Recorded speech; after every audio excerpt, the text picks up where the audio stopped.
O Senhor é meu pastor e nada me faltará. Caminhar me faz por verdes pastos. Guia-me mansamente a águas tranquilas. Refrigera minha alma. Guia-me pelas veredas da justiça por amor ao seu nome. Ainda que eu caminhasse pelo vale da sombra da morte, eu não temeria mal algum, porque tu estás comigo. A tua vara e o teu cajado me consolam. Preparas uma mesa perante mim, na presença dos meus inimigos. Unge a minha cabeça com óleo e o meu cálice transborda. Certamente que a bondade e a misericórdia me seguirão todos os dias de minha vida, e eu habitarei a casa do Senhor por longos dias. O Senhor é meu pastor e nada me faltará. Oração pela paz. Hoje, Senhor, renunciamos a todas as armas do ódio e agressão em nossos pensamentos, palavras e atos. Renunciamos ao ressentimento e à mágoa que nos levaram a atacar os outros e a nos prejudicar. Hoje, renunciamos a todas as ideias de cinismo e julgamento, a todas as palavras destrutivas e a todos os atos de vingança e violência contra nós e contra os outros. Senhor, nos limpe de todos os pensamentos e palavras de ataque, a fim de que possamos dar os passos necessários para instalar a paz em nosso coração e oferecê-la ao mundo. Não nos deixe esquecer que cada ato nosso é importante para construir a paz no mundo. Hoje, abrimos nosso coração para enviar a energia do amor a todos os líderes mundiais e abrimos nosso espírito para colaborar na criação de um mundo em que a agressão e a violência se transformem em solidariedade e compaixão. Hoje, abrimos nossos olhos para nos conscientizar de tudo o que podemos fazer ou dizer para promover a presença da paz. Reconhecemos que a paz começa a partir de nós e nos entregamos confiantemente em suas mãos. Dedicamos cada ideia, cada palavra e cada um dos nossos atos à criação, manutenção e propagação da paz. Senhor, faça com que a luz da paz reine em nós, que a presença da paz reine em nós. Faça com que o poder da paz irradie através de cada um de nós, que a paz envolva todo o universo, que a paz prevaleça entre todos os seres da criação. Assim é e assim seja. Ave Maria, cheia de graça, o Senhor é convosco. Bendita sois vós entre as mulheres, e bendito é o fruto do vosso ventre, Jesus.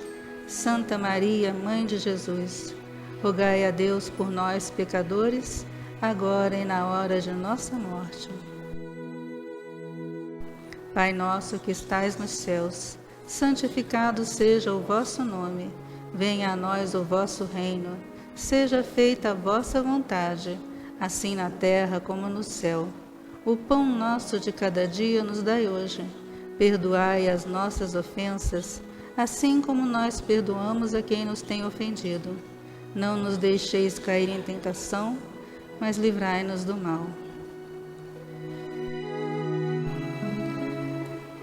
Mais uma vez, reunidos em nome da espiritualidade maior, reunidos em busca do amor do Pai maior, reunidos em busca da conscientização de que necessitamos da paz.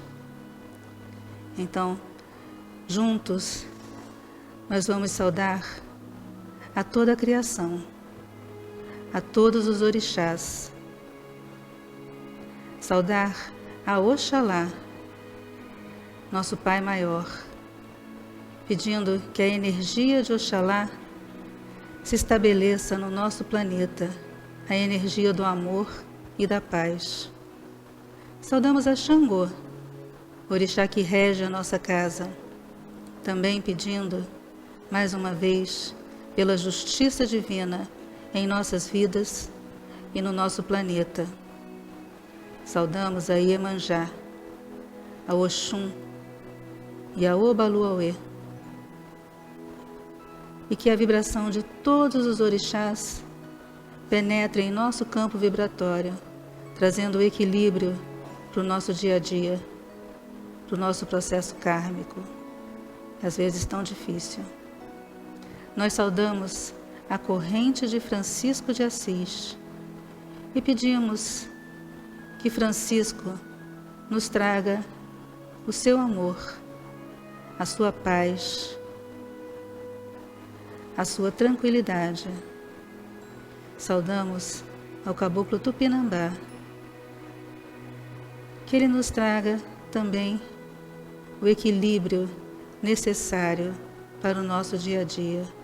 E agradecemos sempre, na vibração do agradecimento, a todos esses que nos ajudam, que nos amparam, a todos os guias, a todos os mentores, a todos os avatares, a toda a corrente franciscana. Só temos a agradecer. Mas pedimos sempre pela paz, a paz que o nosso mundo tanto necessita.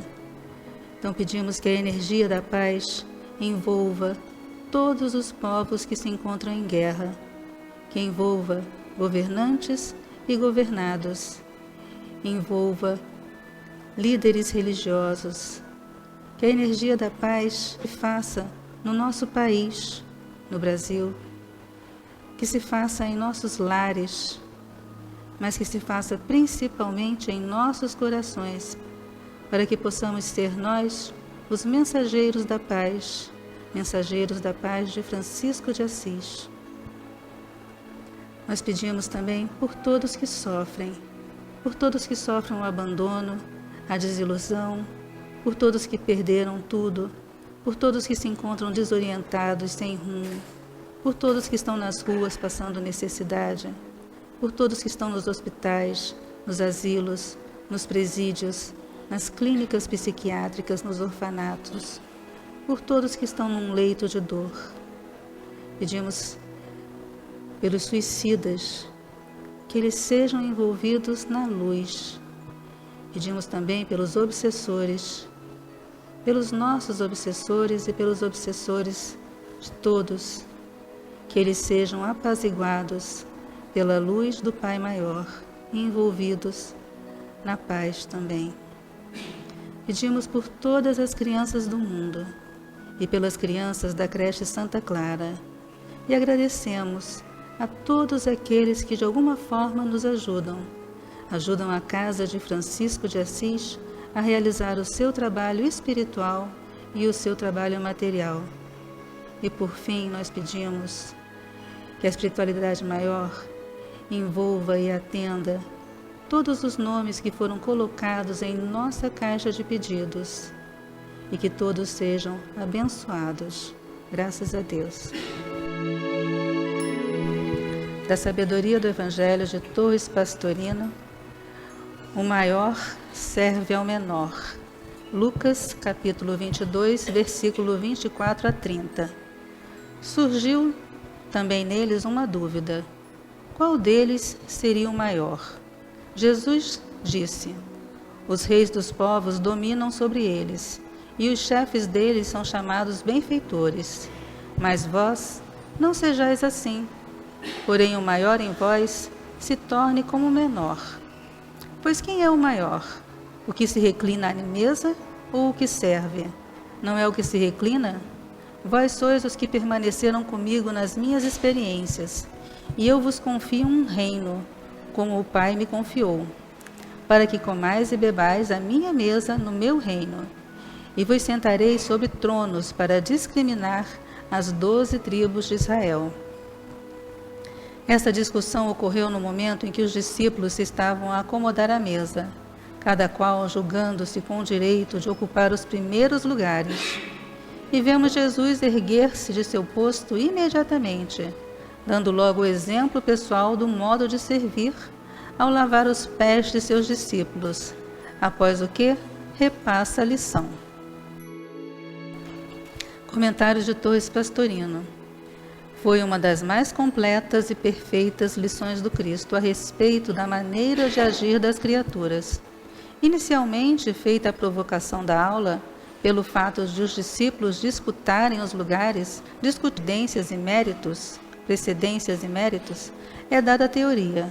Salienta-se a vaidade do homem que, se não ocupa a posição de rei sobre uma nação, quer desempenhá-la no próprio lar, julgando-se o maior, o mais experiente, o mais capaz e pretendendo que todos o considerem a figura máxima no pequenino reino doméstico, do qual se julgam benfeitores absolutos.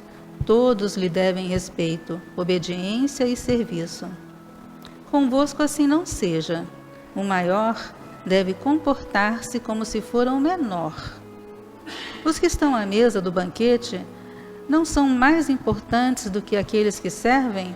No entanto, embora tenha recebido do Pai poderes sobre tudo, ali está o Mestre procurando servir. Confiro a vós os poderes que recebi do Pai, porque permanecestes a meu lado, em constante assistência, durante minhas experiências, e sentareis sobre tronos para discernir as tribos de Israel. Também entrevemos nesta lição uma advertência da individualidade à personagem, do eu profundo aos veículos mais densos, quando a personagem total serve integralmente ao eu supremo, ao espírito. Este pode dirigir-se a ela, sem a menor dificuldade, conferir-lhe todos os poderes espirituais recebidos do Pai, inclusive a imortalidade.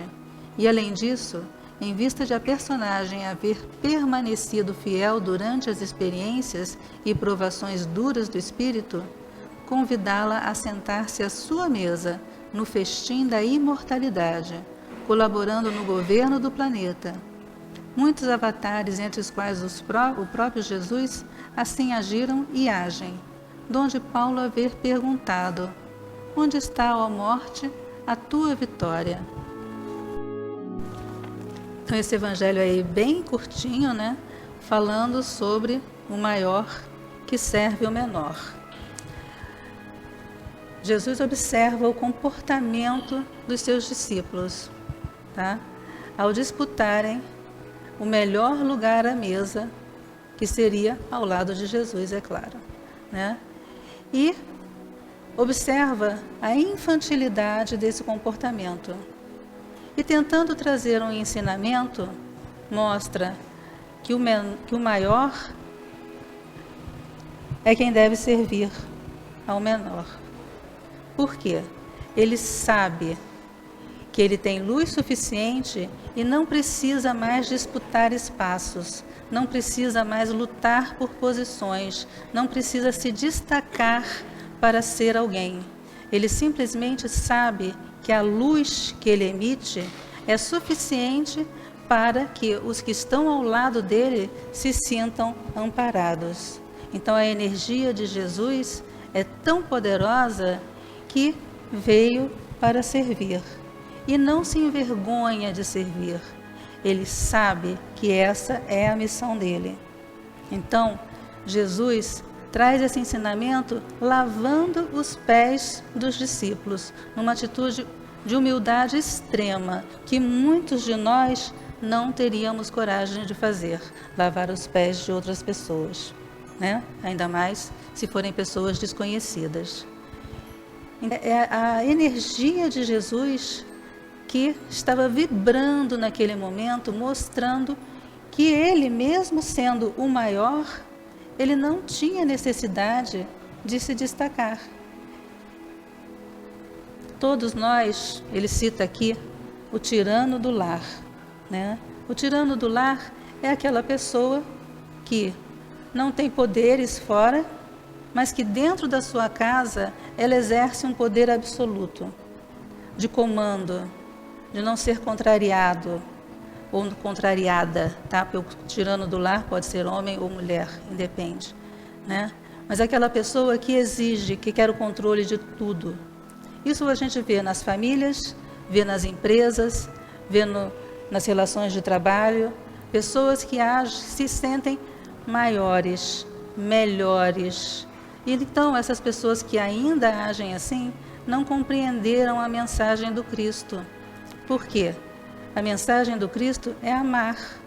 E aquele que se coloca numa posição superior, quase que humilhando os outros, fazendo dos outros passar por situações complicadas, esse realmente não aprendeu a amar nada.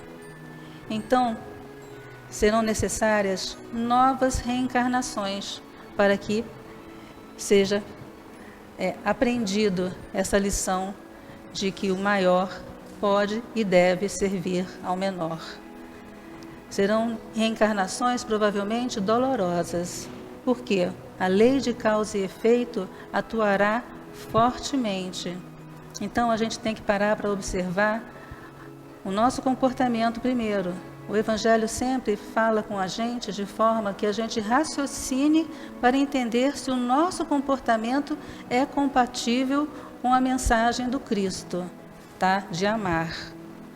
Então, a gente tem que não analisar o outro, a gente sempre analisa o outro, o que o outro está fazendo, como o outro está se comportando, critica, julga, condena o tempo inteiro o outro, mas esquece de olhar para si, tá? Será que no nosso dia a dia a gente está seguindo as orientações dessa mensagem do Cristo que já veio há mais de 2000 anos?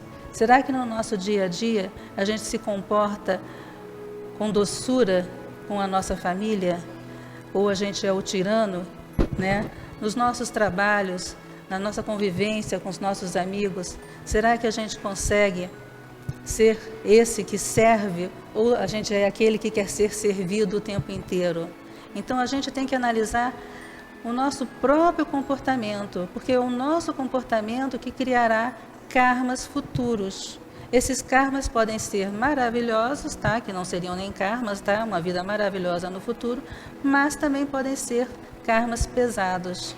Então a gente cita o exemplo aqui de um rei que tinha grandes poderes, mas que não soube honrar essa missão da espiritualidade. Porque quando você recebe grandes poderes, você também, como diz, né, recebe uma grande missão, que é ajudar, que é fornecer condições para que todos que estão ao seu lado também vivam de uma forma digna. Mas muitas vezes, quando a pessoa tem um poder extremo, ela esquece, tá? E simplesmente começa a passar por cima de tudo.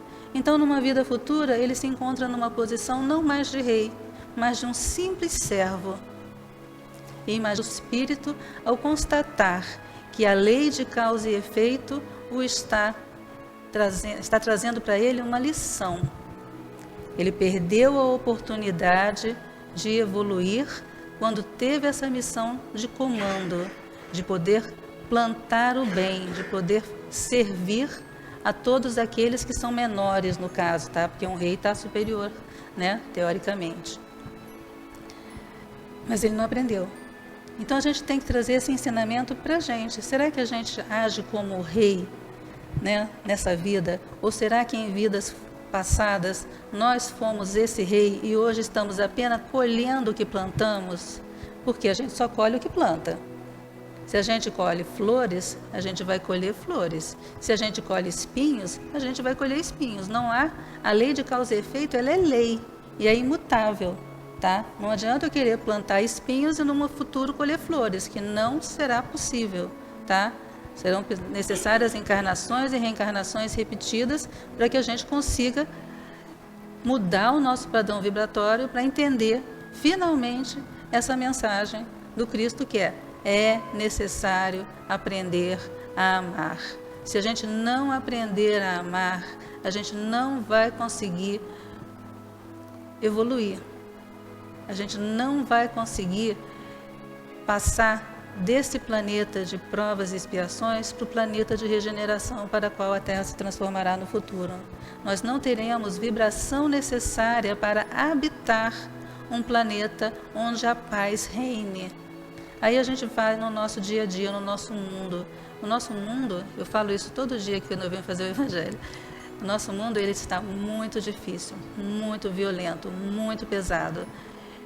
mas é a nossa vibração que está atuando, porque nós somos um conjunto de pensamentos, atitudes e ações, e essa é a energia que a gente está emanando. Então você imagina todo mundo com rancor, com ódio, com raiva, zangado com a vida, porque a vida não deu o que a pessoa achava que merecia. Isso vai criando uma vibração que, unida, se torna uma densidade firme e forte que mantém o nosso planeta desse jeito que está, tão violento.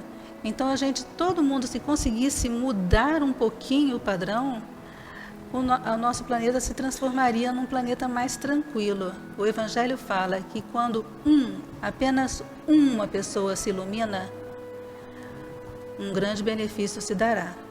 Mas o que é se iluminar, né? Como é difícil se iluminar. Porque para se iluminar, primeiro você tem que não se ofender. E as ofensas ocorrem o tempo inteiro. Você tem que perdoar. E ninguém perdoa porque é muito difícil perdoar certas coisas. Tem que amar. Tem que reconhecer no irmão um semelhante e não um inimigo. Tá? Tem que reconhecer que dentro de todos nós tem a partícula divina. Essa partícula divina é igual para todos, só que para alguns ela já está mais desenvolvida e para outros ela ainda não está desenvolvida, mas todos nós temos o potencial de ser tal qual o Cristo, de ser luz tal qual o Cristo é. Mas para isso é preciso o nosso esforço. Se a gente só espera receber, fica numa posição eu preciso receber, e não muda o pior através do esforço próprio, não terá como haver evolução, né? Então o Evangelho está falando basicamente sobre isso. É necessário que a gente observe as nossas atitudes e não mais a atitude do outro. É necessário que a gente corrija as nossas próprias atitudes se elas forem equivocadas. Isso exige uma análise do nosso comportamento. Então é colocar o espelho na frente e olhar quem sou eu, o que eu estou fazendo, como eu estou agindo, como eu estou atuando neste planeta, como eu estou atuando junto à minha família, como eu estou atuando junto aos meus amigos, como eu estou atuando no meu trabalho, na minha convivência, onde quer que eu esteja, no centro espírita que eu frequento, na igreja que eu frequento, qual é o meu tipo de atuação, qual é o tipo de vibração que eu emito, tá? Porque eu estou emitindo vibração. O tempo inteiro que a gente está falando, agindo, pensando, a gente está emitindo uma vibração. Então a gente está emitindo vibrações amorosas, ou a cada contenda que a gente tem, a gente já sai, né, lançando faíscas, digamos assim. E aí a gente esquece que todo esse sentimento de revolta, de rancor, de tudo que a gente sente às vezes em certas situações, primeiro ele vai passar pelo nosso campo eletromagnético. Então nós seremos os primeiros a ser prejudicados. Então quando a gente deseja o mal do outro, mesmo sem querer, primeiro esse mal vai atingir o nosso campo, então nós vamos ficar mal. E o outro, às vezes, não está nem aí para a nossa existência, nem sabe que a gente existe, tá? Porque ele está em outra sintonia. E aquele mal que a gente, às vezes, quer direcionar para ele, não vai e fica só armazenado na gente, tá? Então, o Evangelho também fala para a gente ser inteligente, sempre fala isso. Sejam inteligentes. Ser inteligente é perceber que se a gente faz o mal, ele voltará em dobro para a gente. Se a gente entra em brigas, as brigas nos perseguirão constantemente. Se a gente não tem paciência, não tem amor, não tem tolerância, não tem respeito, tudo isso também, de alguma forma, retornará para a gente. Pode não retornar nessa vida, mas pode retornar em vidas futuras, porque a gente está plantando a cada dia o que a gente vai colher. E aí é a utilização do livre-arbítrio, cada um escolhe o seu caminho, mas na hora de reclamar, ninguém tem direito de reclamar, porque foram escolhas próprias. A pessoa que escolheu, tá? Porque os ensinamentos estão aí há mais de 2000 anos, todo mundo já sabe, mas é que praticá-los é extremamente difícil, porque exige de nós uma força de vontade que a gente não tem. É mais fácil reclamar, é mais fácil criticar, é mais fácil ter raiva, é mais fácil ter rancor. É muito difícil perdoar, é muito difícil oferecer a outra face, Então a gente tem que parar e analisar. Hoje o Evangelho, como todos, é para nossa reflexão. O que eu estou escolhendo para mim, como eu vou viver no futuro, nessa vida ou em próximas vidas. Tá? Nós vamos pedir forças para o passe, esse passe que cura, que equilibra, que transforma as nossas energias, desde que para isso nos coloquemos à disposição. Senhor, dai-nos forças para o passe. Fazei com que de nossas mãos saiam os fluidos que curam, que tranquilizam, que afastam os maus espíritos. Senhor, faz de nós um instrumento da sua paz. Onde houver ódios, faz com que eu leve o amor. Onde houver ofensas, que eu leve o perdão. Onde houver discórdias, que eu leve a união. Onde houver dúvidas, que eu leve a fé. Onde houver erros, que eu leve a verdade. Onde houver desespero, que eu leve a esperança. Onde houver tristezas, que eu leve a alegria. Onde houver trevas, que eu leve a luz. Ó Mestre, faz com que eu procure mais consolar que ser consolado, compreender que ser compreendido, amar que ser amado, pois é dando que se recebe, é perdoando que se é perdoado, e é morrendo que se nasce para a vida eterna.